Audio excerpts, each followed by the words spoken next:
Escuela de Psicología presenta Neuropsicología de las emociones. ¿A qué nos referimos con emociones? Son fenómenos psicológicos complejos que comprenden aspectos conductuales, fisiológicos y cognitivos. Desde el inicio de la vida, los seres humanos son capaces de experimentar y expresar sus emociones. Investigadores afirman que es posible primero razonar frente a un estímulo antes de reaccionar de una manera emocional. Se pueden clasificar las emociones como positivas y negativas. Dependiendo de la situación, una persona puede percibir una sensación agradable o desagradable y expresarlo con las emociones. Entre ellas se pueden experimentar la alegría, la ira, la tristeza, miedo, culpa, satisfacción, entre otras. La inteligencia emocional está representada por tres dimensiones. Primero, la percepción de los estados emocionales, un adecuado entendimiento de la naturaleza afectiva y la capacidad de regulación emocional como una forma de desarrollo personal. Estudios de laboratorio han develado que la regulación emocional toma lugar al mismo tiempo que la corteza prefrontal controla la activación de la amígdala. Específicamente, la disminución voluntaria de las emociones negativas se relaciona con cambios en la actividad neuronal en la amígdala. Ochsner, durante sus estudios de la actividad cerebral en la reevaluación, encontró que la activación de ciertas zonas de la corteza prefrontal, específicamente la izquierda, modula la amígdala y la corteza orbitofrontal medial izquierda durante dicha estrategia de regulación emocional. Así, la actividad cortical cumpliría un rol modulador del componente subcortical del circuito afectivo, siendo la corteza prefrontal y la amígdala las principales estructuras reclutadas. Pero, ¿por qué es tan importante? Lo cierto es que las emociones forman parte fundamental en el desarrollo humano. Estos fenómenos se pueden experimentar de manera consciente o inconsciente. La pregunta que todos se hacen es cómo funcionan las emociones en nuestro cerebro. La noción de asociar a las emociones al concepto tradicional de inteligencia en psicología fue considerado algo novedoso. Es por eso que hoy por hoy las emociones han sido estudiadas a profundidad en el campo de la psicología. La regulación de las emociones. Conocemos que las emociones son fenómenos psicológicos completos que comprenden aspectos conductuales, fisiológicos y cognitivos. Esta afirmación nos la dijo Feldman en el 2014. También conocemos que las emociones juegan un papel fundamental en el desenvolvimiento humano. Desde el inicio de la vida, los seres humanos son capaces de experimentar, expresar sus emociones. Lo cierto es que las emociones forman parte fundamental en el desarrollo del humano. Estos fenómenos se pueden experimentar de manera consciente e inconsciente. La pregunta que todos se hacen es, ¿cómo funcionan las emociones en nuestro cerebro? Mediado por el Instituto de Supervivencia, se conoce que el cerebro está programado para reconocer amenazas o recompensas al recibir un estímulo. El sistema límbico, que es el que se encarga de las funciones básicas, envía señales a través del sistema nervioso a todo el cuerpo. Dependiendo de la situación, una persona puede reaccionar de diferentes maneras, de acuerdo a cómo se presente el estímulo. En una situación donde la persona se encuentra en riesgo, el sistema nervioso se encargará de liberar adrenalina y cortisol, que nos prepararán para la acción.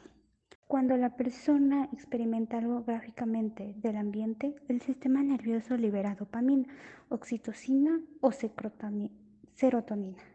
Estos neuroquímicos regulan nuestras sensaciones de bienestar, así como también influyen en nuestras motivaciones. Estos son algunos de las funciones que las emociones tienen en la persona. Las emociones moldean el comportamiento y ayudan a interactuar mejor con los demás. Esta afirmación también la dijo Feldman en el 2014. A través de la comunicación, el humano permite expresar de varias formas su percepción respecto a las cosas. A veces, las respuestas emocionales pueden ser tan fuertes que modifican el comportamiento e impiden actuar de una manera reaccional. Por otra parte, investigadores afirman que es posible primero razonar frente a un estímulo antes de reaccionar de una manera emocional. Se pueden clasificar las emociones como positivas y negativas, dependiendo de la situación. Una persona puede percibir una sensación agradable o desagradable y expresarlo con las emociones. Entre ellas se puede experimentar alegría, ira, tristeza, miedo, satisfacción, culpa, entre otros. Las reacciones emocionales suelen pasar de manera inconsciente. Sin embargo, los procesos cognitivos, los pensamientos, pueden modificar la manera en cómo se percibe un estímulo. El sistema límbico se encarga de la regulación de las emociones. Estudios realizados revelan que las emociones pueden aumentar o disminuir la actividad en ciertas zonas de la corteza cerebral. La amígdala es una parte sustancial en el procesamiento de las emociones. Esta genera una conexión entre la percepción de un estímulo con emociones y el recuerdo posterior del estímulo. Cuando se percibe un estímulo, hay toda una ruta del procesamiento de las emociones.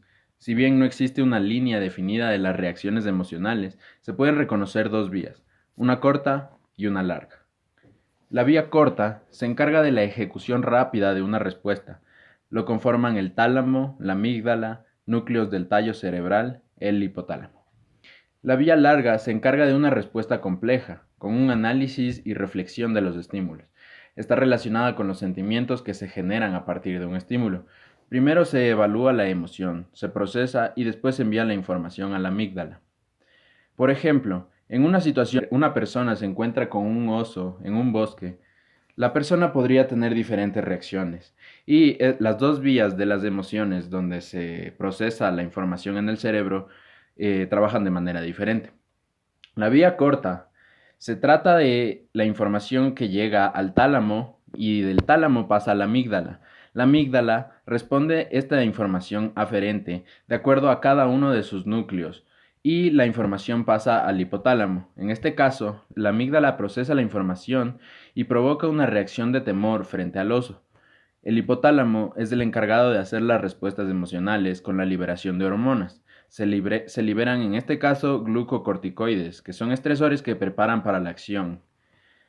En cambio, en la vía larga, esta información, cuando en esta situación con el oso, la corteza cerebral se encarga de procesar la información. En la corteza prefrontal suceden procesos cognitivos que permiten generar un sentimiento. Esto hace que se activen diferentes núcleos del cerebro que liberan neurotransmisores que se encargan de la atención y percepción, como lo es la serotonina. En el ejemplo del oso, se libera serotonina y toda la atención se dirige al oso y de cómo escapar de este. La corteza prefrontal va a regular al hipotálamo para que se liberen hormonas dependiendo de la situación. Por medio de estudios se ha comprobado que la ínsula está encargada de la formación de un sentimiento.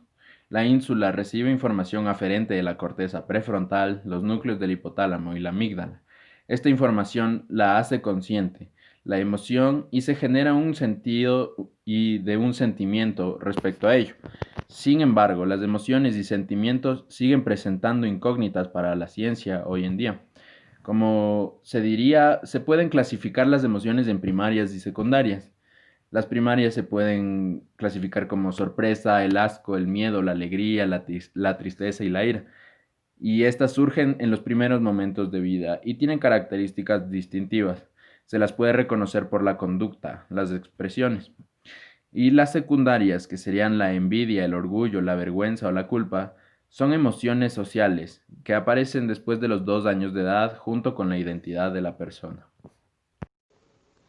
Las estrategias de regulación de las emociones especifican cómo las personas manejan una emoción no deseada en particular, mismas que se clasifican en un sistema de generación de emociones al que se dirige, que abarca atención, el conocimiento y el cuerpo, y las funciones psicológicas a las que sirve la regulación de las emociones, que son promover la satisfacción de las necesidades hedónicas, facilitar el logro de objetivos y optimizar el funcionamiento global de las personas.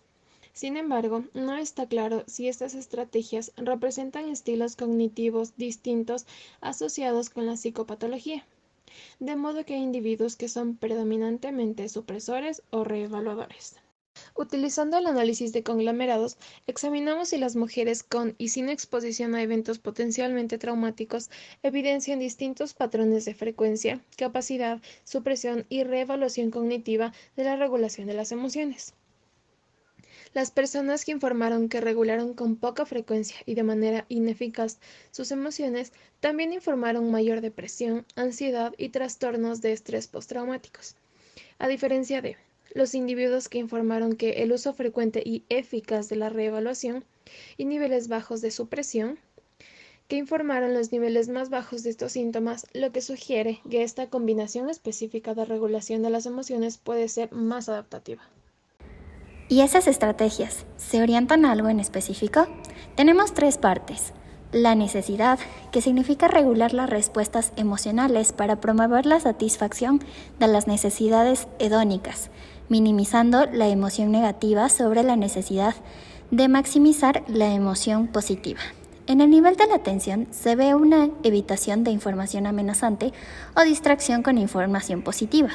En un nivel de representación toma la forma de varios sesgos interpretativos que pueden cumplir funciones de reducción de la ansiedad. Finalmente, a nivel físico, puede ocurrir a través de actividades como comer, hacer ejercicio o buscar la proximidad. El objeto está impulsado por un único objetivo, tarea o norma explícita, desviando la atención de los estímulos que podrían desencadenar emociones no deseadas. Finalmente, la persona. Esta mantiene la integridad del sistema general de personalidad, que consiste en la totalidad de las necesidades, metas y objetivos de una persona. En conclusión, podemos decir que el aspecto emocional de las personas cuenta con un enriquecimiento profundo desde el conocimiento de sus propios procesos reguladores de emoción. A medida que las personas aprendan formas nuevas y más poderosas de regular sus emociones, permiten avanzar en su inteligencia emocional. Debido a que las personas están fundamentalmente incorporadas, todos los procesos de regulación de las emociones deben, en última instancia, interactuar con las funciones corporales. Es por eso que la importancia de la neuropsicología otorga en sus conocimientos una nueva direccionalidad respecto al reconocimiento de las emociones. Ya no únicamente se toma en cuenta a las emociones desde el aspecto psicológico, abstracto, sino de manera química y responden a múltiples conexiones y funciones desde el ámbito neurológico. Una producción de Daniela Borges, Pedro Galeano, Erika Leiva, Micaela Martínez y Valentina Urbina.